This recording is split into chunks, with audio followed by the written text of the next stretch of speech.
आप चिल्ला रही है, फिर मैं भी छाल मारी, छाल मार के उसकी पकड़ के मैं कहा यार कितना कुड़ी कितना मर सकती है जब तक असी जिंदा है गया।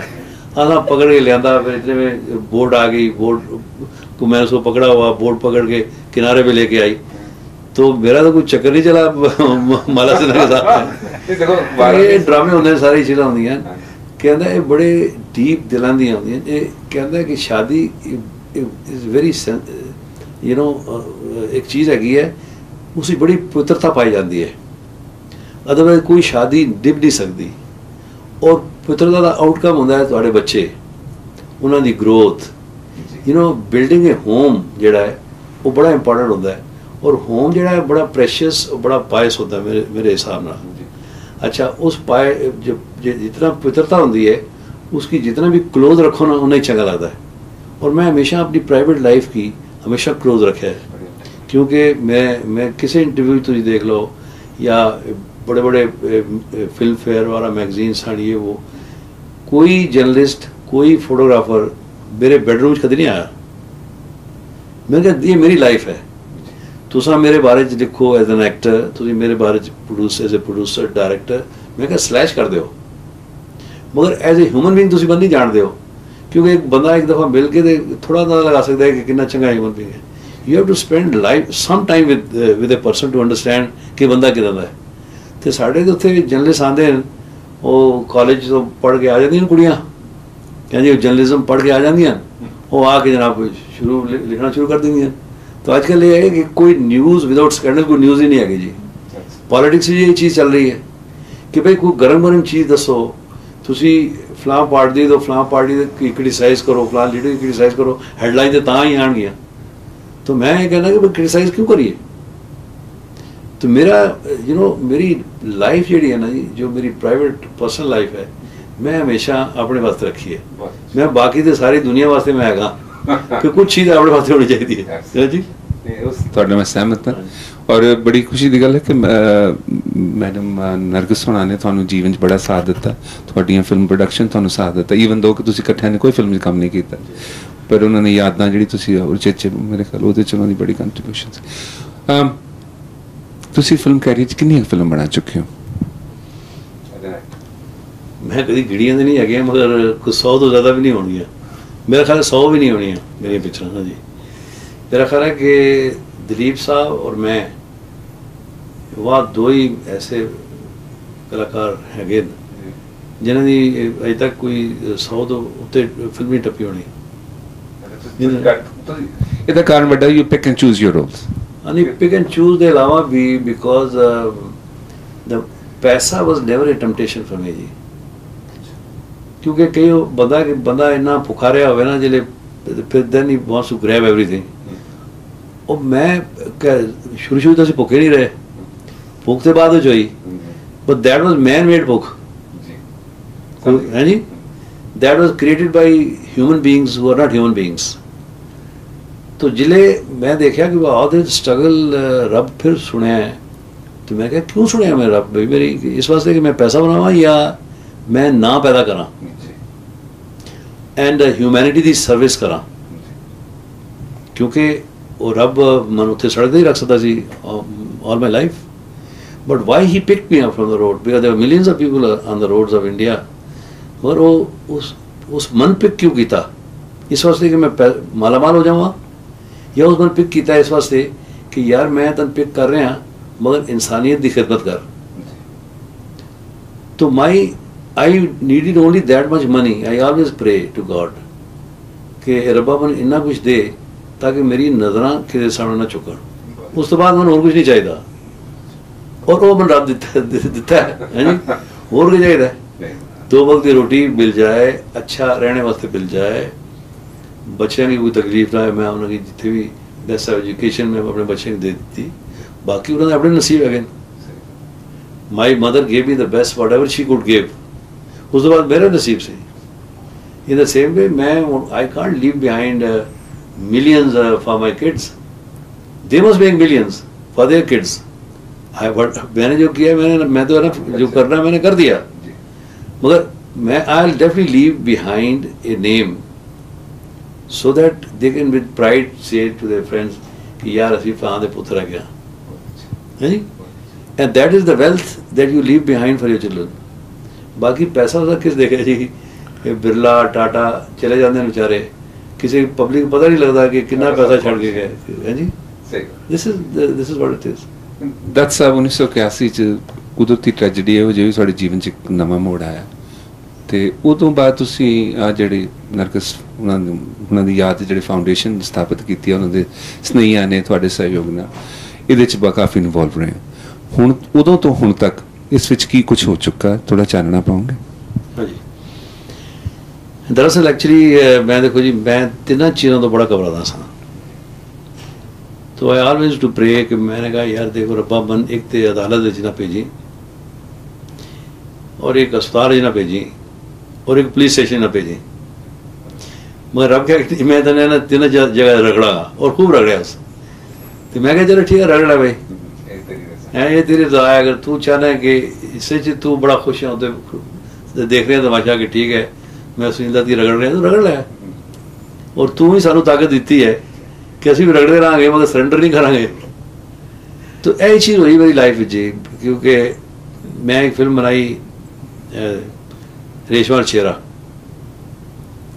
रेशमा शेरा फिल्म बनाई, उस कोई 60 लाख का कर्जा मेरे तो हो गया, पिक्चर नहीं चली, और कई फिल्मों में ही छड़ दी मैं उस पिक्चर की वजह नाल, तो मेरा घर भी मार गए, मेरी गड्डियाँ मार गए, और लोग बिलीव नहीं करते, सुनने वाले भी बिलीव नहीं करते, कोई अपने दोस्त यार भी बिलीव नहीं करते कि टाइम में आया जी कि मेरी फिल्म रेशमा शेरा सिलेक्ट हुई फॉर ऑस्कर, फॉर फिल्म वास्ते।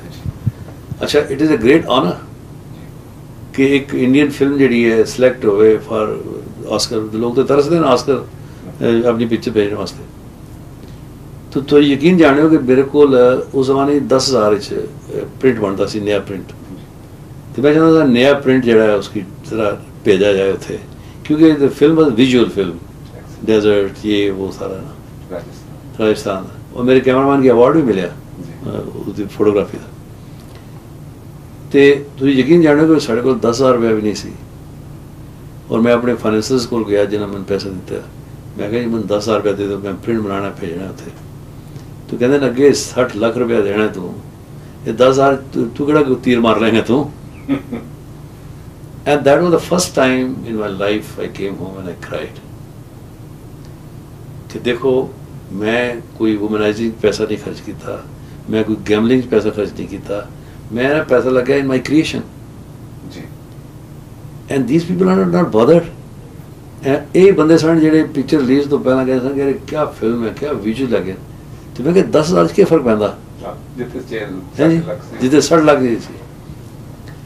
तो मैंने दोस्तों कहा कि यार एक कर्जा तू हूँ कितना चुकाएगा, क्योंकि बड़ा मुश्किल है 60 लाख रुपया देना वो, तो तू इंसॉल्वेंट हो जा। तो मैं वकील को गया, मिस्टर वाधवा, बड़े एक्सपर्ट है ऑन फिल्म्स, तो फॉर बीइंग इंसॉल्वेंट। तो मैंने कहने दिया सुनील जी आपका रिकॉर्ड इतना अच्छा है, आप क्यों इंसॉल्वेंट होते हो? मैं कहने जी मैं बड़ा घबराता हूँ, अगर ये कल कोर्ट में चले गए तो मेरे तो हालत ख़राब हो जाएगी, मैं तो कोर्ट में कभी गया ही नहीं। तो वे कहते हैं कि नहीं तू फिक्र मत कर, मैं आई एम रिस्पॉन्सिबल, तू कोर्ट में नहीं जाएगा, मगर अगर नहीं जाए ये अगर है तो you get be breathing time. मैं उन्होंने पैसा एक पैसा विद इंटरेस्ट दिया ना, कहते चलो ठीक है, अभी वापस आ गए जी। तो ज़माने में मेरे को 3 पिक्चर सन, वो भी रुक गई हैं क्योंकि कोई फाइनेंसर उन्होंने पिक्चर की फाइनेंसिंग नहीं कर रहे थे कि दूजे प्रोड्यूसर दी फिल्म सन। मैंने कहा यार क्या किया जाए, मगर इतने कुछ लोग आने शुरू हो गए प्रोड्यूसर, देखिए दस साहब आप ऐसा कीजिए कि ये 3 दिन का काम कर लीजिए, गेस्ट आर्टिस्ट कर लीजिए, 1 लाख रुपीज़ पर डे आप ले लीजिए, गेस्ट आर्टिस्ट कर लीजिए, 4 दिन का काम है, 5 दिन का काम है। तो मैंने वो वहाँ से भगा देता था, मैं कहा नहीं आप जाइए, मुझे ये गेस्ट आर्टिस्ट वैसे नहीं करने। तो उन्होंने जाकर कंप्लेंट किया वाधवा को, वाधवा भी उनका क्लाइंट था। तो वाधवा ने मुझे बुलाया, कहता है यार तो अजीब आदमी है, 60 लाख का कर्जा तुमको देना है, 15-20 फिल्में कर यार, है जी 15-20 फिल्में कर तू, और 3-3, 4-4, 5-5 लाख रुपए जब मिलता है अपना कर्जा उतार तू। तो आई टोल्ड वाला साहब, मैंने कहा वासा देखिए मैंने कोई फिल्म जिंदगी में पैसे के लिए नहीं की, पैसा ज़रूरी है but first I must like the story, first I must like the setup. ये मन सैटिस्फैक्शन ही नहीं है तो मैं क्यों करांगा? So then I am like a prostitute कि मन पैसा चाहिए है, चलो जो चीज़ जो ले आओ मैं तैयार हाँ, जो ले आओ मैं तैयार हाँ, पैसा। I said I don't want to do prostitution with my profession. वो जनाब वो खड़ा हो गया, मैंने एम्ब्रेस किया, कहता मैं Siddharth I am proud of you, I will not charge fees from you and you go at whatever do whatever you feel like. उस तो बाद जनाब काम शुरू किया और अब these are the test god wanted me to go through कि ठीक है मैं तोड़ा इसकी कि कब तक कि टुटता है कि नहीं टुटता। जिन्हें रब देखा कि टुटता ही नहीं है तो सोचा कि नहीं यार है बंदा ठीक है, इसकी मदद करनी चाहिए। And then one after other my picture become hit. Picture Geeta Mera Naam super hit, Pran Jaye Par Vachan Jaye super hit, Heera super hit, और फिर लाइनें लगनी शुरू हो गई। So this is one episode of my life which I just wanted to tell you. So in the same way about hospital, जब तक मेरी वाइफ जिंदा रही है जी, मन कुछ पता नहीं सी कि अस्पताल की जी कोई आदमी बीमार हो, रिश्तेदार बीमार हो, वो ही जाते सन सारा। मन तो दवाइयां अज तक मेरी दवाइयां का नहीं पता मन कि whenever I go for any mission outside in India तो my daughter gives me all medicine name कि बुखार वास्ते यह मेडिसिन है जी, पेट खराब हो जाए यह मेडिसिन है, वो लिख के मन देती है जी, टाइप करके लिख के वो बॉक्स में पा के दवाइयाँ मन देती है। तो मन को बीमार हो जाना तो फिर मैं पढ़ के वो दवाई खाना, अभी तक नहीं पता मन। But then I was stuck in Sloan Kettering memorial hospital for 11 months। I was 11 months in New York, और मैं 2 ब्लॉक साड़ा अपार्टमेंट सी, 2 block away Sloan Kettering memorial hospital सी। I had not seen the 3rd block for 11 months। और असी लगे रहे, वो ट्राइड आवर बेस्ट, कोई ऐसा चीज़ छड़ी नहीं, but god willed it in different way.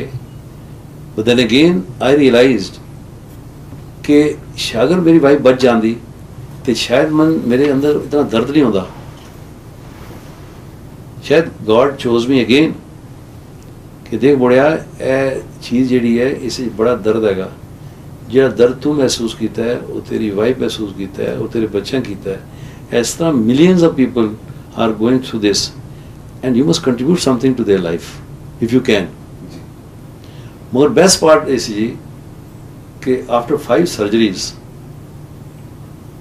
and 1 month in coma, when my wife recovered in Sloan-Kettering Memorial Hospital, एक दिन मन कहते हैं कि तू ठीक नहीं किया थे मन लिया के जी। मैं क्यों? कहते किन्ने बंदे है जे अपने beloved one की इत्थे लिया सकते?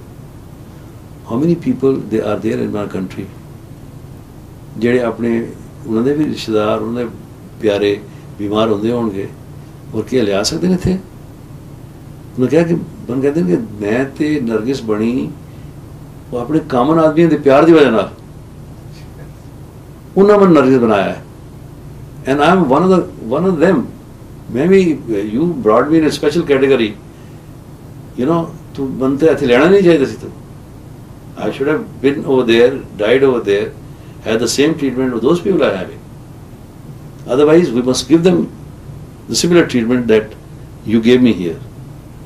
तो मन कहते हैं कि अगर मैं जिंदा रही तो मैं हमेशा फाइट करांगी इस वास्ते, मगर वो नहीं जिंदा नहीं रही। मगर मैं एक देखा कि शायद उनकी इतनी सेटिस्फैक्शन अंदर होएगी कि अपनी पीड़ा की, अपने दर्द की भूल के या अपने दर्द के थ्रू उन्हें कितने दर्द की महसूस किया। तो after death then it became my mission.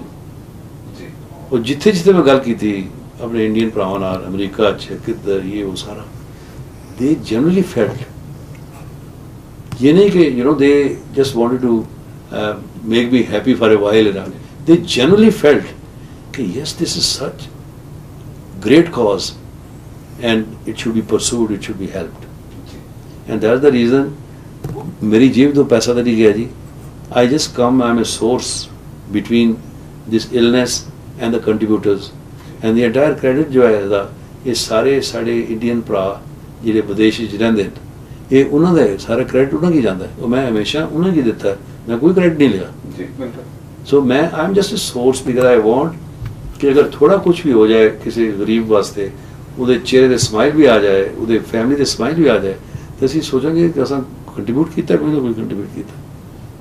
ਬੀਤੇ ਵਰ੍ਹਿਆਂ 'ਚ ਕੋਈ 3 ਮਿਲੀਅਨ ਤੋਂ ਵੱਧ ਇਕੁਇਪਮੈਂਟ ਤੁਸੀਂ ਲੈ ਕੇ ਇੱਥੋਂ ਭੇਜਿਆ, ਉੱਥੇ ਕਿੰਨੀ ਕੁ ਜਗ੍ਹਾ ਹਸਪੀਟਲ 'ਚ, ਮਤਲਬ ਮੈਨੂੰ ਪਤਾ ਹਰ ਸ਼ਹਿਰ 'ਚ ਲੋੜ ਹੈ, ਪਰ ਕਿੰਨੀ ਕੁ ਜਗ੍ਹਾ ਹੋ ਸਕਿਆ ਤੇ ਕਿੰਨੀ ਖਾਲੇ ਸਾਨੂੰ ਹੋਰ ਅਜੇ ਤੱਕ ਇਸ ਫਾਊਂਡੇਸ਼ਨ ਜਿਹੜੀ ਐਸਟੈਬਲਿਸ਼ ਹੋਈ ਹੈ ਬਾਈ ਸਾਡੇ ਇੰਡੀਅਨ ਭਰਾਵਾਂ ਇੱਥੇ ਐਸਟੈਬਲਿਸ਼ ਕੀਤੀ ਹੈ, ਤੇ ਸਾਡੇ ਇੰਡੀਅਨ ਭਰਾ ਜਿਹੜੇ ਨੇ ਇੱਥੋਂ $3 ਮਿਲੀਅਨ ਦਾ ਮੈਡੀਕਲ ਇਕਵਿਪਮੈਂਟ, ਸਿਰਫ ਮੈਡੀਕਲ ਇਕਵਿਪਮੈਂਟ ਜਾਂਦਾ ਹੈ, ਇੱਕ ਤੇਲਾ ਵੀ ਉੱਥੇ ਨਹੀਂ ਜਾਂਦਾ। ਪੈਸ ਐਵਰੀ ਚੈਪਟਰ ਜਿਹੜਾ ਜੀ ਆਟੋਨਮਸ ਹੈ, ਇੰਡੀਪੈਂਡੈਂਟ ਚੈਪਟਰ ਹੈਗਾ, ਤੇ ਉਹਨਾਂ ਦੇ ਚੈਪਟਰ ਦੇ ਜਿਤਨੇ ਮੈਂਬਰ ਹੈਗੇ ਨੇ ਐਗਜ਼ੀਕਿਊਟਿਵ ਕਮੇਟੀ ਦੇ, ਉਹ ਹੀ ਡਿਸਾਈਡ ਕਰਦੇ ਨੇ ਕਿ ਕਿੱਥੇ ਮਸ਼ੀਨ ਭੇਜਣੀ ਹੈ। ਤਾਂ ਉਹ ਪੈਸਾ ਜਿਹੜਾ ਵੀ ਕਲੈਕਟ ਹੁੰਦਾ ਹੈ ਉਹਦੀ ਮਸ਼ੀਨ ਖਰੀਦ ਕੇ ਉੱਥੇ ਭੇਜੀ ਜਾਂਦੀ ਹੈ। ਜਿਹੜੀ ਮਸ਼ੀਨਾਂ ਕੈਂਸਰ ਦੇ ਟ੍ਰੀਟਮੈਂਟ ਵਾਸਤੇ ਹੁੰਦੀਆਂ ਨੇ, ਉਹ ਜਿਹੜੀਆਂ ਉੱਥੇ ਬਣਦੀਆਂ ਨਹੀਂ ਹੈਗੀਆਂ। ਤੇ ਅਜੇ ਤੱਕ 18 ਡਿਫਰੈਂਟ ਸੈਂਟਰ ਜਿਹੜੇ ਹੈਗੇ ਨੇ ਇੰਡੀਆ 'ਚ, ਉਹ ਅਪਗ੍ਰੇਡ ਕੀਤੇ ਗਏ, ਜਿਹੜੇ ਕਿ ਆਲਰੇਡੀ ਹਸਪਤਾਲ ਸਨ, ਉੱਥੇ ਮਸ਼ੀਨਾਂ ਭੇਜ ਕੇ ਉਹਨਾਂ ਕੇ ਅਪਗ੍ਰੇਡ ਕੀਤਾ ਹੈ। ਡਾਕਟਰ ਸਾਹਿਬ, ਕੈਨੇਡਾ 'ਚ ਰਹਿ ਰਹੇ ਭੈਣਾਂ ਭਰਾਵਾਂ ਨੂੰ ਇਸ ਸੰਬੰਧੀ ਕੁਛ ਸੁਨੇਹਾ ਦੇਣਾ ਮੁਨਾਸਿਬ ਸਮਝੋਗੇ? मेरा सिर्फ ये है कि अगर इंसान जड़ा है वो एक अपने आप वास्ते तो वैसे कुछ करते रहते हैं, हर आदमी करता है, मगर जदों तुसी अपने आप की भुल के कि थोड़ा बहुत भी कुछ कंट्रीब्यूट अगर करते हो एक इंसानियत के नाते, इंसानां दे दर्द वड़ने वास्ते, तो तुहाड़ा दिल च अजीब तरह की शांति पैदा होएगी। और अगर एक दफ़ा शुरू कर दोगे तो थोड़ा दिल करेगा तुसी होर करो, तुसी होर करो।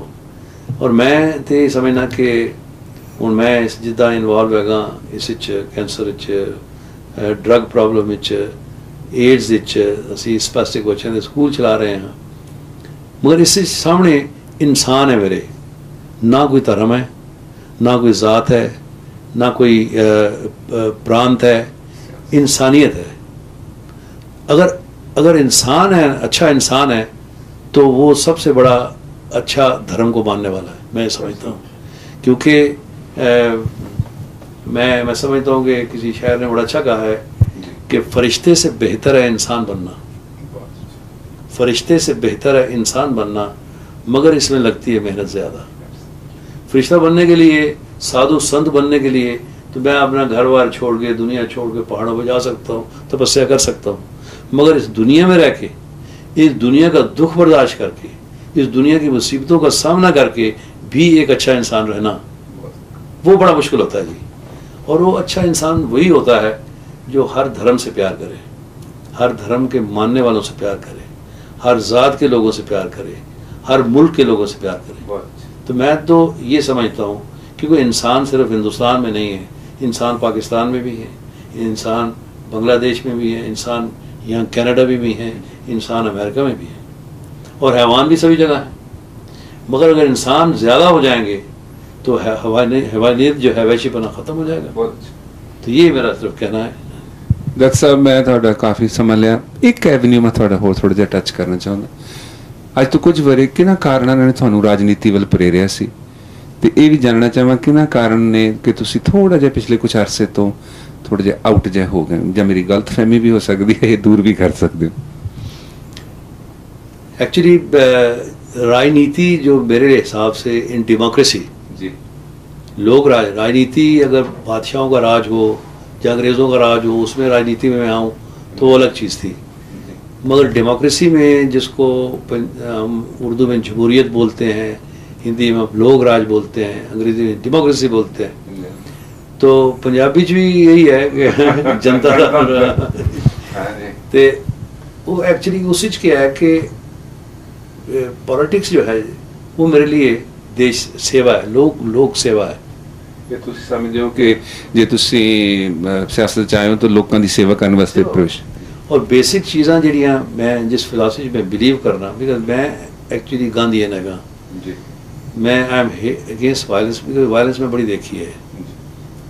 और सबसे ज़्यादा जिहड़ा मेरे शौक पहुंचा सी वो सी दी, मैं न्यूयॉर्क हिस्सा जिले इंदिरा गांधी जी की हत्या हुई, तो कंडोलेंस मीटिंग सी उत्थे कौंसल जनरल के दफ्तर च मैं उत्थे गया, ਕਰਨਲ ਮੀਟਿੰਗ ਜਿਹੜਾ ਹੇਠਾਂ ਜਿਹੇ ਆਇਆ ਤੇ ਸਾਹਮਣੇ ਉਹਨਾਂ ਦਾ ਬਹੁਤ ਬੜੀ ਪਾਰਕ ਹੈਗੀ ਹੈ ਸੈਟਲ ਪਾਰਕ, ਤੇ ਉੱਥੇ ਸਾਡੇ ਸਰਦਾਰ ਭਰਾ ਜਨਾਬ डांस कर रहे हैं ना और मिठाइयाँ बन रहे हैं और ये वो सारे ना, तो मन बड़ा दुख होया। मैं चलो ठीक है, एक आदमी मारता गया है, इस तरह से बाजारे करना वो विदेश ठीक नहीं हैगा। तो मन इन्ना दुख हो गया कि मैं टैक्सी नहीं लाई, मैं उतो कोई 2-3 मील मेरा होटल सी, मैं चलता चलता चलता ये सोचता रहा कि यार कमाल हो गया है, समझ नहीं आ रही मुझे ऐसा क्यों है। तो मैं उत्थे जरा पहुँच के फ्लाइट बुक की थी, I went straight to Delhi. तो वो दिल्ली जिले मैं पहुंचा जी, तो मैं देखा दिल्ली एयरपोर्ट तो अभी शहर गए, तो मैं देखा सारा शहर जल रहा है, राज ट्रक जले पे, राज गड्डियाँ जलियाँ पई हैं। तो मन पता मैं पूछा तो मैं देखा कि लोग इतने वायलेंट उत्थे हो गए सन कि जिन्ने भी सिख भरा सन उन्होंने मारना शुरू किया, बच्चों की जला दिता, ये करता वो करता। तो मैंने कहा यार ये तो साल, मैं घबरा गया जी, मैं घबरा गया। मैं कहा यार देखो इन्ने साल बाद भी असं कुछ सीखे नहीं है, you know we had seen the atmosphere of partition of India. तो मैंने कहा this is worse than partition of India. अपने मुल्क, हाँ जी, अपने मुल्क चीज़ हो रही है। तो मन बड़ा शॉक हो जाए। मैं for so many days I was very upset. मैंने कहा क्या फ़ायदा, इट्स टोटली फ्यूटाइल यार, क्या ज़िंदगी क्या है। तो इलेक्शंस आ गई हैं, तो then Rajiv Gandhi send me message whether I be interested to stand for election. मन को इंटरेस्ट नहीं सी ना चीज़ा जी, आपको बट सर्विस मैं करता रहा लोगों की, so many charitable causes, so many thing मैं करता रहा। तो then I thought this will be my platform for me कि भाई मेंबर पार्लियामेंट है, अगर मैं कुछ बोलाँगा ऑन नेशनल इंटीग्रेशन, भाईचारा, दोस्ती, यू नो, तो लोग समझेंगे। अगर एज एन एक्टर बोलांगा तो शायद कहेंगे ये तो एक्टर बोल रहे हैं जी। तो मैं इलेक्शन तो बाद जो मैं मेंबर पार्लियामेंट बनया जी, the first mission I took was walking from Bombay to Amritsar जी।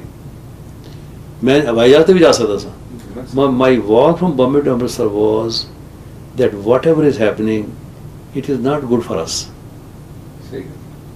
कुछ आज देखो जी 10,000 बंदा पंजाब मर गया है, यू नो, मिलिटेंट भी मरे, पुलिस वाले भी मरे, इनोसेंट लोग भी मरे, मगर what is the result, who is victorious. मैं जब मेरी मीटिंग पहला यही मैं कह रहा था कि पार्टीशन भी विक्टोरियस कौन सी, कितनी फतेह हुई है। उन्होंने मावा को पूछो, 10,000 मावा तो रोइया होनी अपने जवान पुत्रा वास्ते, उसी कई भैन साड़ियाँ विधवा हुई होनी, कई बच्चे यतीम हुए होने, फॉर व्हाट। कोई रीजन तो होता कि चलो ठीक है, कुर्बान हो गए, ये कुर्बानी तो नहीं है ना। सो इस वास्ते मेरा बेसिक जितना भी मेरी अप्रोच है जी, to keep people of all religion together. Togetherness जी है ना वो मुल्क की स्ट्रांग बनाएगी। हूँ तो ये ना मुल्क तुम देख लो, अमरीका जैसी देखने डिबेट प्रेजिडेंट का दूजे प्रेजिडेंट डिबेट होंगे, टीवी के डिबेट होंगे, उन्होंने कैंपेनिंग असी पढ़ने, उन्हें कभी धर्म की गल ही नहीं की। वो क्रिश्चियन है ना सर, वो तो क्रिश्चियन वो बाइबल से वो हाथ रख के ओथ लेंदे, but they don't talk during election for religion on religion. वो गल करते हैं इशूज़ दी कि बच्चे की एजुकेशन कितना होनी चाहिए है, इकनॉमिक पॉलिसी की होनी चाहिए है, यू नो, ये ड्रग प्रॉब्लम है जो बच्चे की खत्म कर रही है, वो के इशू होंगे, all the issues that concern human beings. प्राइसा बढ़ रही हैं, क्यों बढ़ रही हैं, कॉमन मैन तो उसका क्या इफेक्ट होएगा, ये सारिया चीज़ा करते हैं। That's why these are develop countries. असी इलेक्शन उत्थे लड़ने कि फलां जात है, भाई कौन दलित कितने आ गए थे, ब्राह्मण किन्ने आ गए न, फलाना है, चलो इसकी इतने रखो यार, क्योंकि मेजॉरिटी ब्राह्मण की है, ब्राह्मण की दे दो। भावें ब्राह्मण जो केवल है नहीं, बट वो ब्राह्मण क्योंकि मेजॉरिटी ब्राह्मण की है। बट इस वास्ते साढ़े मुल्क मेजॉरिटी इंडियन की घट रह गई है। When we are talking about India जिथे इंडियन की मेजॉरिटी घट है, how can there be progress.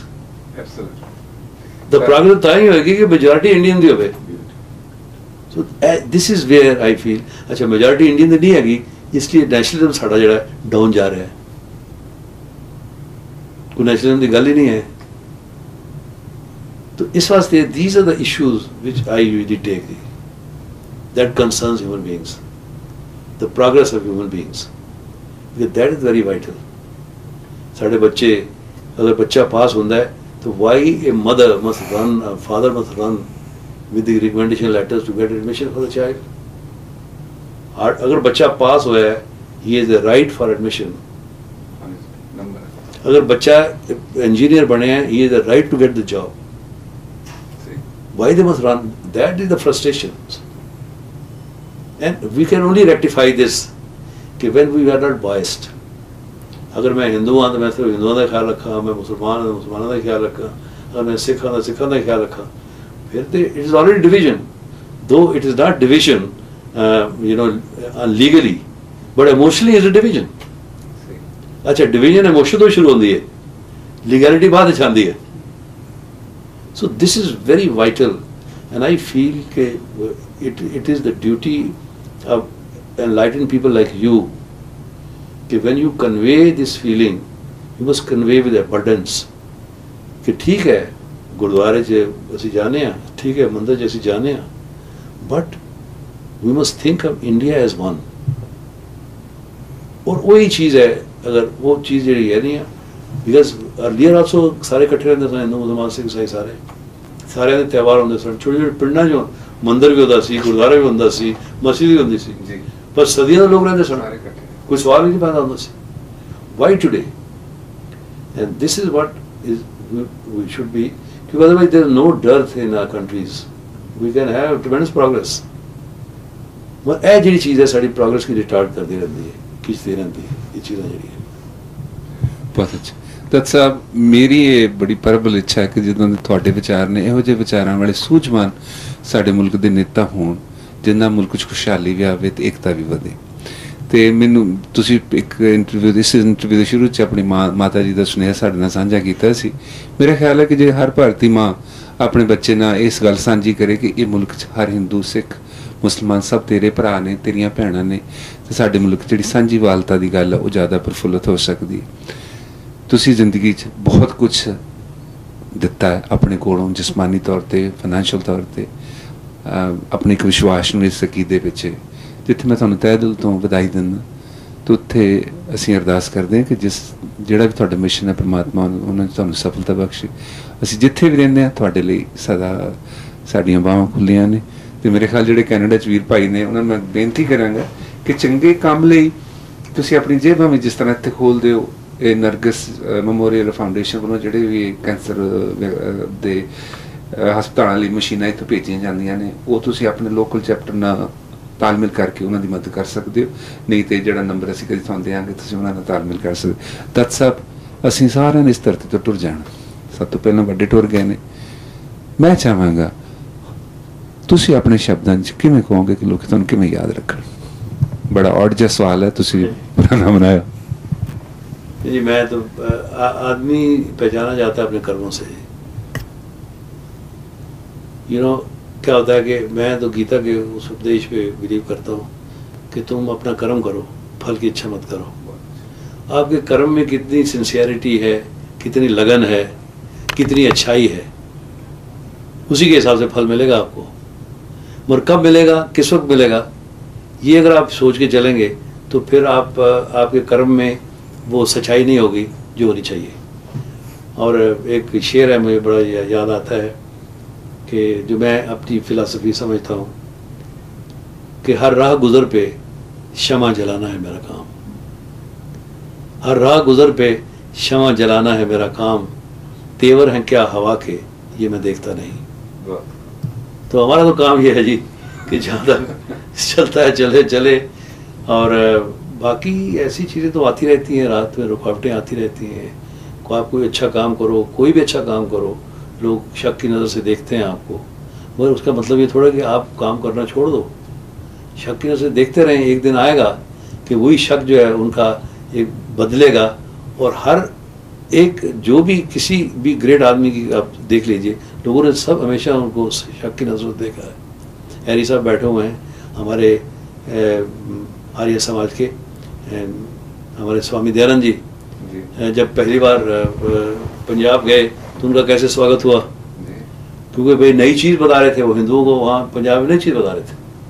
मगर उसके बाद जब गए तो वो उनको फूलों से लाद दिया गया, मगर उनको एकदम लोगों को यकीन नहीं आया कि ये क्या बोल रहे हैं। मैं जब उनको पता चला आहिस्ता आहिस्ता उनकी फिलॉसफी का और ये सारी चीज़, तो आज देखिए सबसे ज़्यादा मैं समझता हूँ कि जो जागृति हिंदुओं में आई है, पंजाब के हिंदुओं में, वो it is through Arya Samaj. क्यों Arya Samaj is not only religion, Arya Samaj ने एजुकेशन क्या चीज़ है, उस एजुकेशन क्या चीज़ है, बेसिक वैदिक फिलॉसफी क्या चीज़ है, ये सारी चीज़ों को उन्होंने जमा करके सामने रखा। और आज देखिए द बेस्ट ऑफ इंस्टीट्यूशन जो है आर्य समाज की, वहाँ पंजाब में जो आर्य समाज की, मैं I am a product of the schools. और हमें उस वक्त, आज सेक्स एजुकेशन की बात करते हैं, मुझे याद है कि जब हम 9th स्टैंडर्ड में थे तो हमारा टीचर हमें sex education in their own way बताया करते थे। I am not showing that sex education, A health education. तो मैं उस जमाने की बात कर रहा हूँ, पार्टीशन से पहले की। तो इतनी अवेकनिंग, इतनी एडवांसमेंट हमारे इस आर्य समाज के टीचर्स में थी। तो इसलिए मैं समझता हूँ कि any religion that gives a benefit to all human beings, and every religion has given benefit to all human beings. तो मैं क्यों ये कहूँ कि मेरा ही रिलीजन अच्छा है, दूसरा नहीं है। दूसरों ने भी कंट्रीब्यूट किया है, जैसे 4 भाई हैं आप घर में, सब कंट्रीब्यूट कर रहे हैं to the growth of a house. तो कोई बाप ये तो नहीं कह सकता कि मेरा ये बेटा अच्छा है, मेरा फलाना बेटा अच्छा है, फलाना।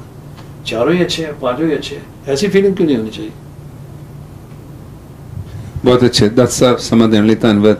ਅਸੀਂ ਤੁਹਾਨੂੰ ਸ਼ੁਭ ਇੱਛਾਵਾਂ ਦਿੰਦੇ ਹਾਂ। ਤੁਹਾਨੂੰ ਮੈਂ 15 ਮਿੰਟ ਦੀ ਬਜਾਏ ਘੰਟਾ ਬਿਠਾ ਲਏ ਤੇ ਤੁਸੀਂ ਬਹੁਤ ਕੁਝ ਦਿੱਤਾ, ਸ਼ੁਕਰੀਆ। We wish you all the very best and good health.